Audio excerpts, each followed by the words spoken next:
एक समय की बात है जब राज्य में मानसून का मौसम चल रहा था। भारी वर्षा ने सभी को भीगा दिया था, परंतु बादशाह अकबर को ठंड और भीगने से बड़ी परेशानी थी। तभी एक व्यापारी जिसका नाम भैरव था दरबार में आया और बड़े गर्व से बोला, महाराज, मेरे पास एक ऐसा अद्भुत छाता है जो बारिश में भी आपको सूखा रखता है और ठंड से बचाता है। इसे पहनकर आप कभी भी भीगेंगे नहीं और आपकी आत्मा में आनंद की किरण जग उठेगी। दरबार में इस दावे पर उत्साह फैल गया। कुछ मंत्रियों ने तो उसकी तारीफ की, पर बीरबल की आंखों में संशय की झलक साफ दिखाई दे रही थी। अकबर ने भैरव से कहा, अपना छाता आजमा कर दिखाओ ताकि मैं देख सकूं कि यह वास्तव में अद्भुत है। भैरव ने तुरंत आदेश मानकर कहा, महाराज, कल सुबह मैं आपको इसका चमत्कार दिखा दूंगा।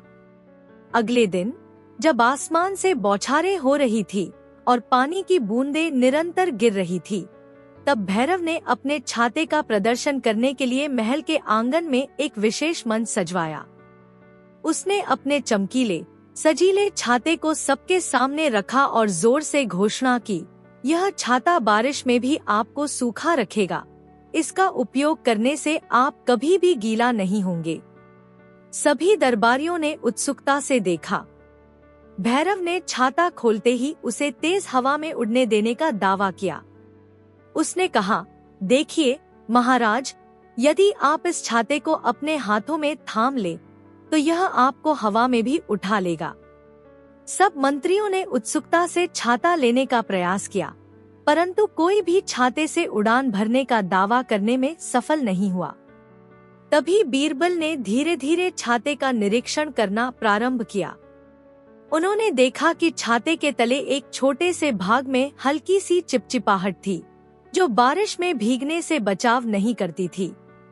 बीरबल ने गुप्त रूप से उस छाते के भाग में जाकर देखा कि भैरव ने उस छाते के अंदर एक पत्थर छुपा रखा था, जिससे छाता की संरचना में असामान्यता उत्पन्न हो जाती थी और वह हवा में उठने का दावा करने में असमर्थ रहता था। अगले दिन दरबार में बीरबल ने घोषणा की, जहांपनाह, मैंने भैरव के छाते का रहस्य उजागर कर दिया है। उन्होंने कहा, यह छाता असली में अद्भुत नहीं है, बल्कि भैरव ने अपने स्वार्थ में आकर इसे विशेष दिखाने का दावा किया था। उसने छाते के तले में पत्थर छुपा रखा था, जिससे वह हवा में उठने का दावा कर सके। परंतु सच्चाई यह है कि कोई भी वस्तु अपने मूल गुणों से ही अपना असली मूल्य रखती है। अकबर ने गंभीर स्वर में कहा, मेरे राज्य में केवल सच्चाई और नैतिकता का स्थान है। भैरव, तुमने अपने स्वार्थ में आकर सबको भ्रमित करने की कोशिश की है। भैरव को अपनी गलती कबूल करनी पड़ी और उसे कड़ी सजा सुनाई गई। एक समय की बात है जब राज्य में युद्ध से प्राप्त विजय का उत्सव मनाया जा रहा था। महल में नई जीत की खुशी में बादशाह अकबर ने एक नया ताज पहनने का आदेश दिया। इसी अवसर पर एक मंत्री, जिसका नाम दयालाल था, ने दावा किया, महाराज, मेरा यह ताज अद्भुत है। यह ताज पहनते ही व्यक्ति की असली पहचान, उसके सद्गुण और नैतिकता प्रकट हो जाते हैं। दयालाल का यह दावा सुनकर दरबार में उत्सुकता और चर्चा छा गई। अकबर ने बीरबल से कहा, बीरबल, क्या तुम यह सत्यापित कर सकते हो कि यह ताज वास्तव में व्यक्ति के गुणों को प्रकट करता है? बीरबल ने मुस्कुराते हुए उत्तर दिया, जहांपनाह, सत्य का प्रकाश तो अंततः उजागर हो ही जाता है। मुझे कुछ दिन का समय दीजिए, मैं इसका रहस्य उजागर करूंगा। अगले कुछ दिनों तक बीरबल ने दयालाल के ताज का निरीक्षण किया। उन्होंने देखा कि ताज की बनावट अत्यंत सुंदर थी, परंतु उसमें एक अद्भुत विशेषता नजर आने लगी। जब भी कोई मंत्री या कर्मचारी ताज पहनकर अपने व्यवहार का प्रदर्शन करता, तो ताज की चमक में कभी कभी बदलाव देखने को मिलता। कुछ मंत्रियों ने अपने कार्यों में ईमानदारी दिखाई और ताज की चमक स्थिर बनी रही। वहीं कुछ ने अपने स्वार्थ में आकर छलकपट किए और ताज की चमक धीमी पड़ जाती थी। बीरबल ने गुप्त तौर पर हर मंत्री के व्यवहार का लेखा जोखा रखा और देखा कि ताज वास्तव में व्यक्ति के व्यवहार के अनुरूप अपनी चमक बदलता प्रतीत होता है। एक दिन बीरबल ने दयालाल से पूछा, दयालाल जी, क्या आपने कभी सोचा है कि यदि यह ताज असली में व्यक्ति के गुणों को प्रकट करता है तो यह तो स्वाभाविक रूप से अपने आप चमकता रहेगा। दयालाल ने गर्व से उत्तर दिया, महाराज, मैंने तो यह दावा किया है कि यह ताज पहनते ही व्यक्ति के भीतर छुपी सत्यता और सद्गुण प्रकट हो जाते हैं। तभी बीरबल ने घोषणा की, आज हम एक प्रयोग करते हैं। बीरबल ने दरबार में एक साधारण और विनम्र व्यक्ति, जिसका नाम रामू था, को बुलाया। रामू को ताज पहनाकर महल के सामने बुलाया गया। जब रामू ने ताज पहन लिया तो दरबार में ताज की चमक में कोई विशेष परिवर्तन नहीं हुआ। रामू का व्यवहार साधारण और विनम्र था, परंतु उसमें कोई अत्यंत गुण नहीं दिख रहा था।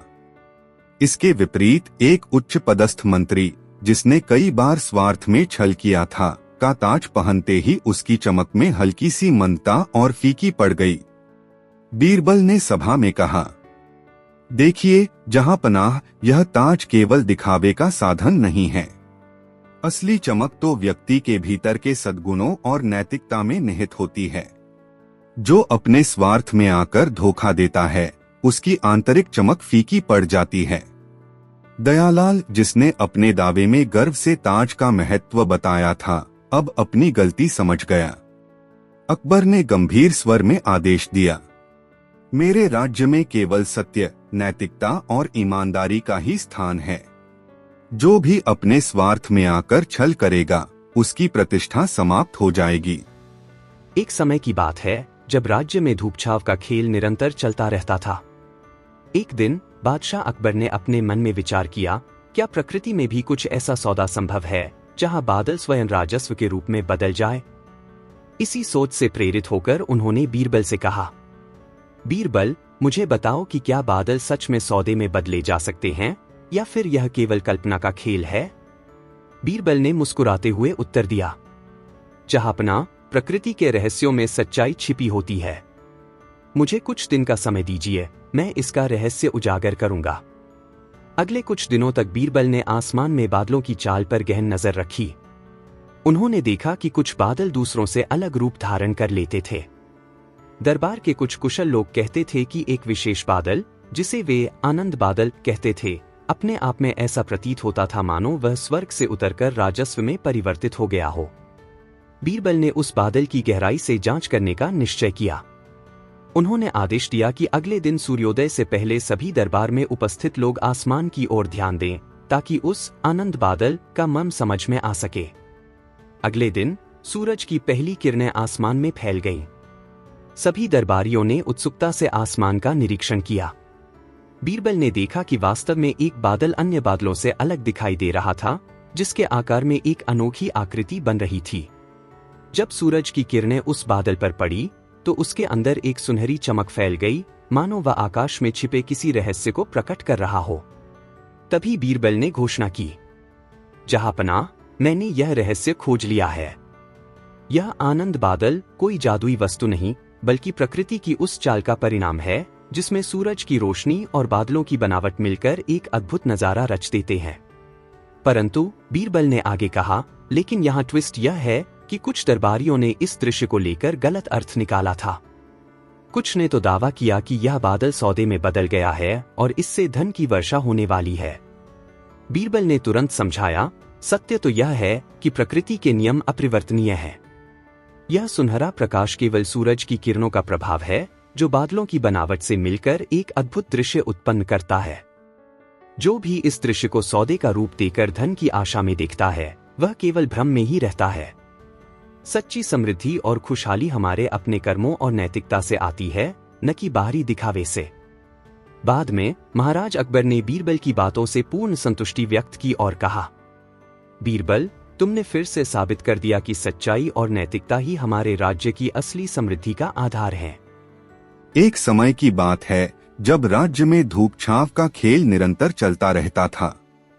एक दिन बादशाह अकबर ने अपने मन में विचार किया क्या प्रकृति में भी कुछ ऐसा सौदा संभव है जहां बादल स्वयं राजस्व के रूप में बदल जाएं?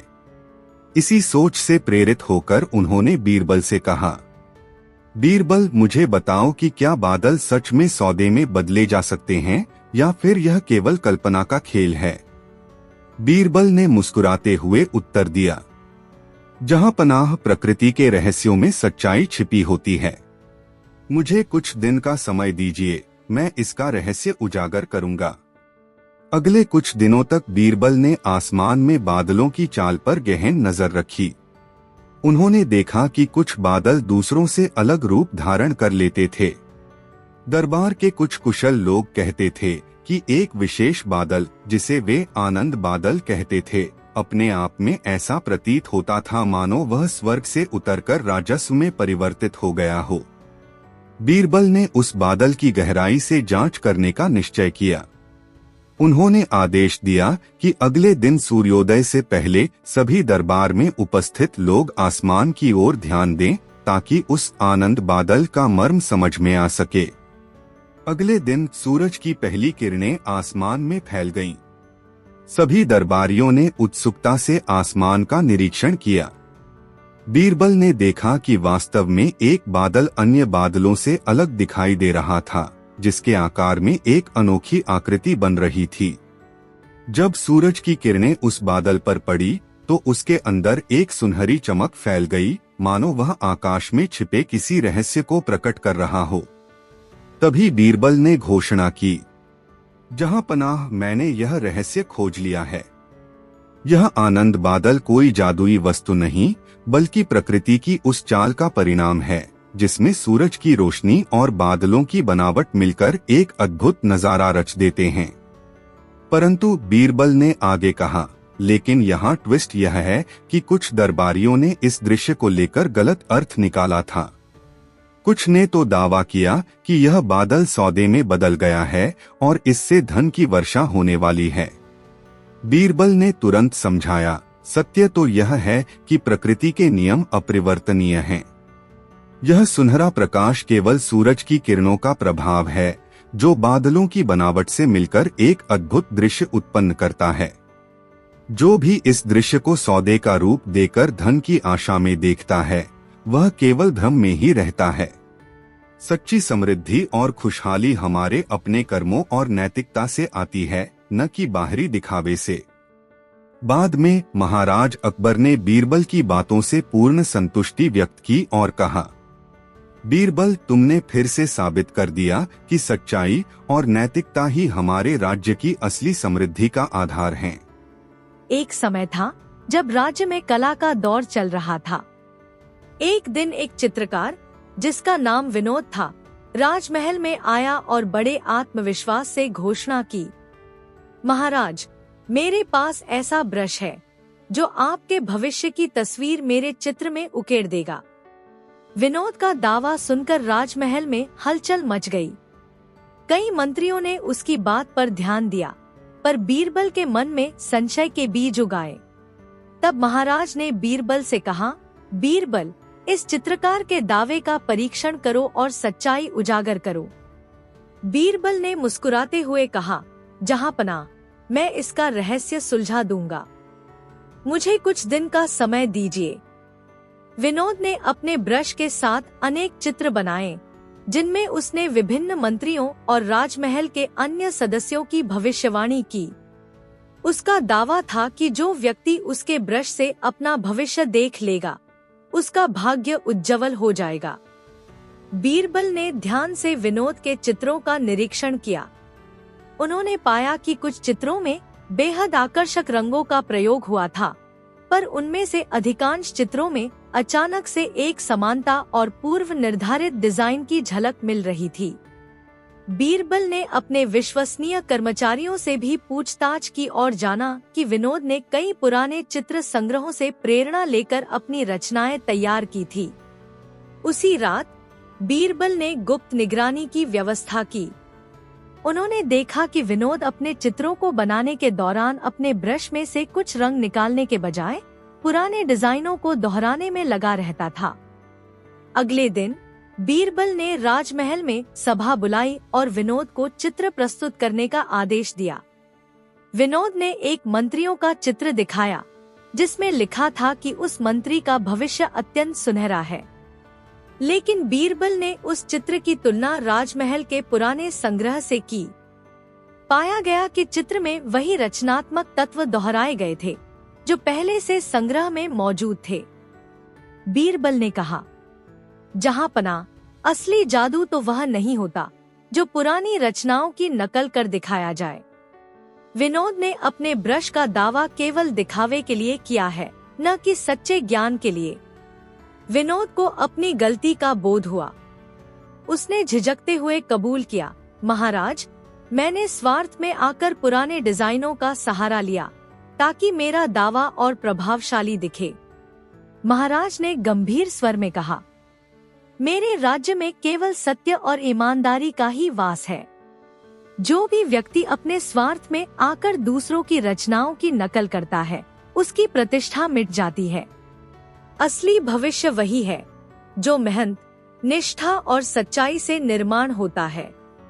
बीरबल ने अंत में कहा, सच्चा ज्ञान और सफलता बाहरी दिखावे में नहीं, बल्कि आत्मविश्वास, ईमानदारी और परिश्रम में निहित है। इस प्रकार विनोद को अपनी गलती स्वीकार करनी पड़ी और उसे सजा के रूप में कुछ समय के लिए राजमहल से दूर कर दिया गया। एक समय की बात है जब राज्य में आर्थिक संकट के कारण लोगों के मन में आशा की किरण ढूंढने की जरूरत थी। इसी समय एक विद्वान जिसका नाम विहान था, महल में आया और बड़े गर्व से कहा, महाराज, मेरे पास एक रहस्यमयी किताब है जिसमें भविष्य के सभी रहस्य छुपे हैं। इस किताब के शब्द पढ़कर आप अपने राज्य की समृद्धि और जन कल्याण की योजना बना सकते हैं। इस दावे पर दरबार में हलचल मच गई। कुछ मंत्रियों ने तो विद्वान की प्रशंसा की, पर बीरबल की आंखों में संशय के बीज उगाए। अकबर ने बीरबल से कहा, बीरबल, बताओ, क्या यह किताब सच में भविष्य के रहस्य खोल सकती है या फिर यह केवल एक दिखावा है? बीरबल ने मुस्कुराते हुए उत्तर दिया, जहां पनाह, सत्य का प्रकाश समय के साथ ही उजागर हो जाता है। मुझे कुछ दिन का समय दीजिए, मैं इस किताब के रहस्य को समझकर आपको सच्चाई बताऊंगा। अगले कुछ दिनों तक बीरबल ने विहान द्वारा प्रस्तुत रहस्यमयी किताब का गहन निरीक्षण किया। उन्होंने देखा कि किताब का आवरण अत्यंत सुंदर था और हर पन्ने पर सुलेखित शब्द ऐसे प्रतीत होते थे मानो किसी प्राचीन ज्ञान का संग्रह हो।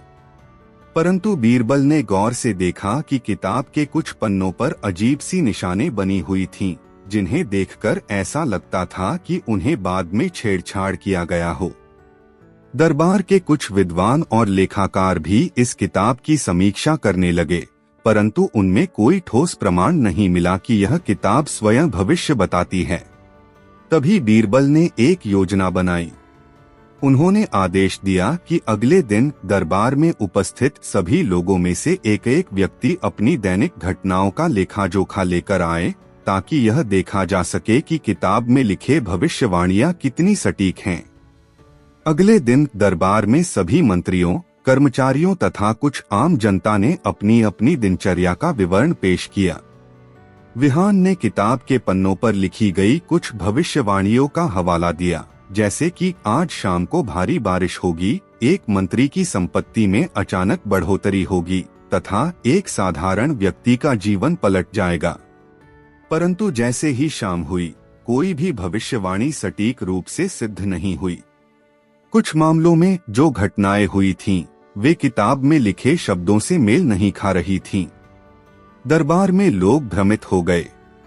बीरबल ने धीरे धीरे सभा में कहा, देखिए, जहां पनाह, असली ज्ञान केवल शब्दों में नहीं बल्कि अनुभव और परिश्रम से आता है। फिर उन्होंने विहान से पूछा, क्या तुमने स्वयं इस किताब को लिखा है?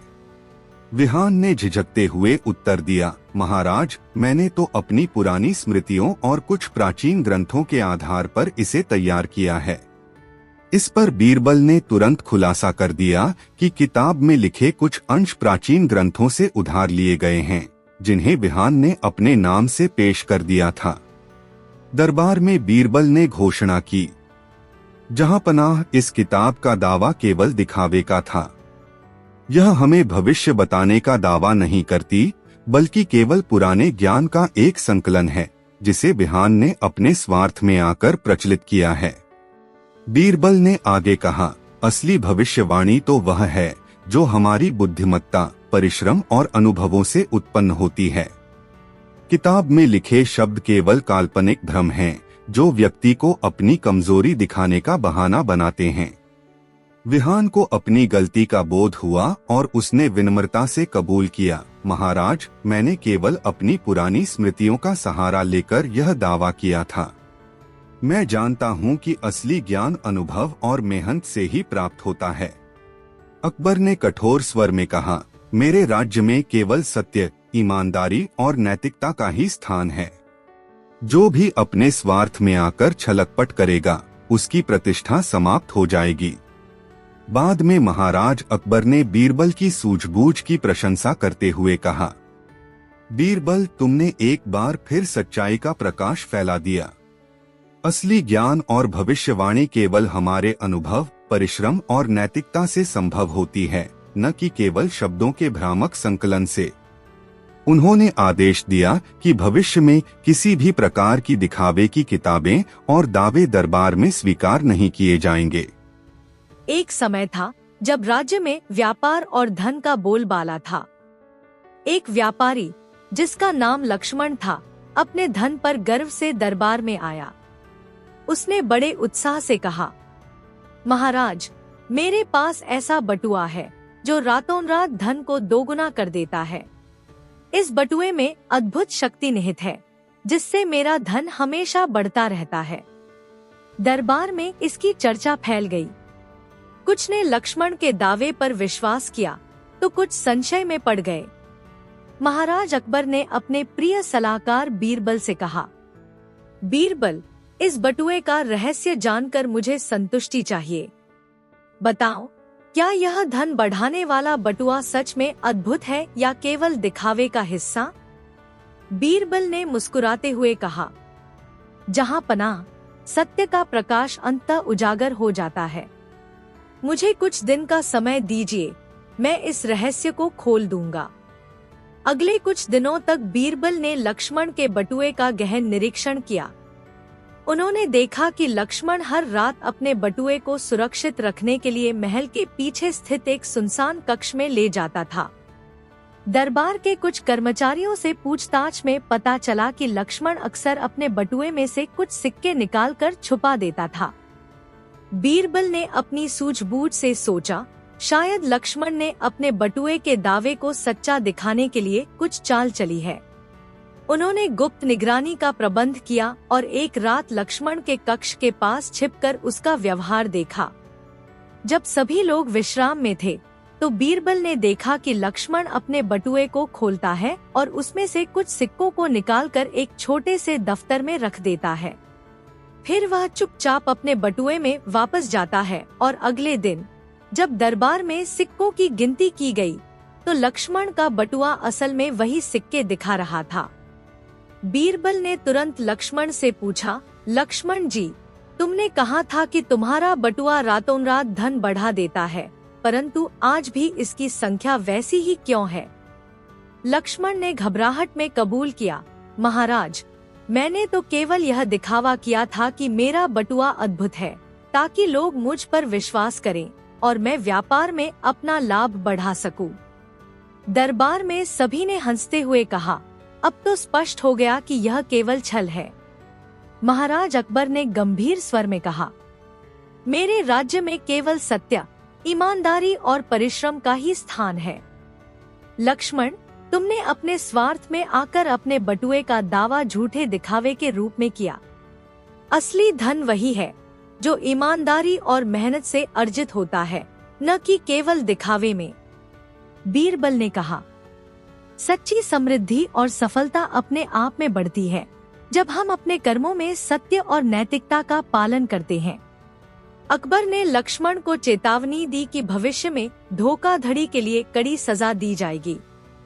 एक समय था जब राज्य में सूखे का संकट मंडरा रहा था। किसान परेशान थे, फसलें सूख रही थीं और जनता में निराशा फैल गई थी। एक दिन एक किसान जिसका नाम रामचंद था, महल में आया और बोला, महाराज, मेरी जमीन ऐसी है कि उसमें अद्भुत उपजाऊ शक्ति निहित है। हर साल मेरी फसल सामान्य से दोगुनी हो जाती है। यह सुनकर दरबार में उत्साह की लहर दौड़ गई। महाराज अकबर ने बीरबल से कहा, बीरबल, मुझे यह बताओ कि क्या रामचंद की जमीन वास्तव में अद्भुत है या यह केवल उसके जुगाड़ का नतीजा है? बीरबल ने मुस्कुराते हुए कहा, जहांपनाह, मुझे कुछ दिन का समय दीजिए, मैं इसका रहस्य उजागर करूंगा। अगले कुछ दिनों तक बीरबल ने रामचंद की जमीन का गहन निरीक्षण किया। उन्होंने देखा कि खेत की सतह पर एक समान मिट्टी के पैटर्न के साथ साथ कुछ क्षेत्रों में मिट्टी का रंग थोड़ा अलग था। दरबार के कुछ कर्मचारियों ने बताया कि रामचंद अक्सर रात में अपने खेत में जाता और चुपके से किसी नाले से पानी की एक छोटी धारा लेकर आता। बीरबल ने गुप्त निगरानी लगवाई और पाया कि रामचंद ने अपने खेत के चारों ओर एक छोटी सी नली खुदाई कर रखी थी, जिससे बारिश का बचे हुए पानी धीरे धीरे जमीन में रिसता रहता था। इस नली के कारण फसल की नमी बरकरार रहती थी और पौधे स्वस्थ दिखाई देते थे। अगले दिन बीरबल ने आदेश दिया कि सभी किसान बिना किसी अतिरिक्त जुगाड़ के अपने अपने खेत में बीज बोए। कुछ दिनों बाद देखा गया कि रामचंद की जमीन पर उगी फसल अन्य किसानों की तुलना में कहीं अधिक उपजाऊ और हरित थी। दरबार में बीरबल ने घोषणा की, जहांपनाह, असली चमत्कार केवल हमारे प्राकृतिक गुणों में निहित होता है। रामचंद ने अपनी जमीन में प्राकृतिक जल संरक्षण की एक छोटी व्यवस्था लगाई थी, जिससे उसकी जमीन में स्वाभाविक रूप से समृद्धि बनी रहती है। यह जुगाड़ स्वार्थ में नहीं, बल्कि प्रकृति के नियमों का पालन करने का एक अद्वितीय उदाहरण है। महाराज अकबर ने गहरी संतुष्टि से कहा, बीरबल, तुमने सच्चाई का प्रकाश फैला दिया। असली समृद्धि केवल मेहनत और नैतिकता में नहीं, बल्कि प्रकृति के साथ संतुलन बनाए रखने में भी होती है।